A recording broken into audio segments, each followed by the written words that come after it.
Bonjour, je suis Valentin, l'expert produit Mazda. Aujourd'hui, je vais vous présenter votre Mazda. Voici les clés de votre Mazda. Pour déverrouiller le véhicule, il vous suffit d'appuyer sur ce bouton. Et pour le fermer, il vous faut appuyer sur ce bouton. Ce bouton vous permet d'ouvrir le coffre en restant appuyé quelques instants. Voici la trappe essence. Elle s'ouvre manuellement. Tournez la trappe vers la gauche pour dévisser, que vous pouvez accrocher le temps du plein. Pour bénéficier de l'ouverture sans clé, il vous suffit de passer la main derrière la poignée. Pour refermer le véhicule sans clé, appuyez sur l'interrupteur positionné sur la poignée. Côté conducteur, vous retrouverez toutes les commandes de vitres et rétroviseurs du véhicule. Juste ici se trouvent les commandes pour ajuster les rétroviseurs gauche et droit. Les flèches au-dessus permettent de les régler à votre vision. Le bouton permet la fermeture des rétroviseurs électroniquement. Juste en dessous, vous retrouverez les boutons pour les vitres avant et arrière. Ce bouton permet de condamner les vitres passagers. Ici, vous pourrez gérer l'ouverture et la fermeture centralisée.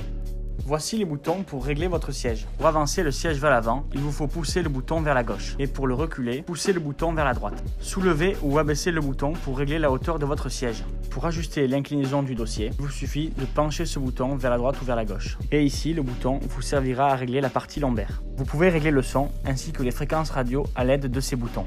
Juste ici, vous retrouvez les boutons pour décrocher avec la commande vocale et raccrocher votre téléphone. Et juste à côté, info permettant d'accéder au tableau de bord.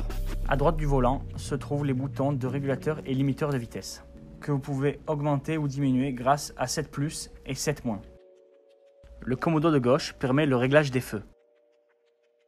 Le plus confortable étant de laisser en position automatique. Le commodo de droite vous permettra d'utiliser les différentes puissances de vos essuie-glaces. Le plus confortable étant de garder la position automatique. Pour consulter votre consommation de carburant, il vous suffit de cliquer sur Informations. La partie Divertissement vous permet d'accéder à vos stations radio. La section Communication vous sera utile pour connecter votre téléphone au véhicule. La partie Navigation vous donne accès au GPS. Les réglages servent à paramétrer les éléments généraux de l'écran. Ce bouton sert à activer ou désactiver les différentes aides à la conduite.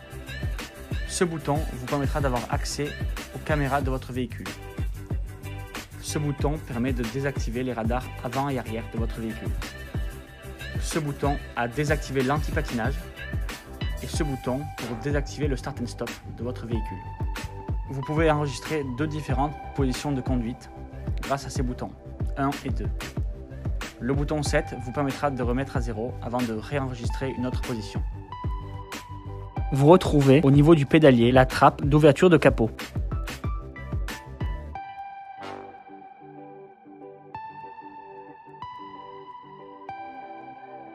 Sous votre capot, vous retrouverez le liquide lave-glace. Sous le cache se trouve toute la motorisation de votre Mazda. Ici se trouve l'huile moteur avec son niveau, le liquide de frein et la batterie. Maintenant, vous êtes prêt à partir avec votre Mazda. Merci et bonne route.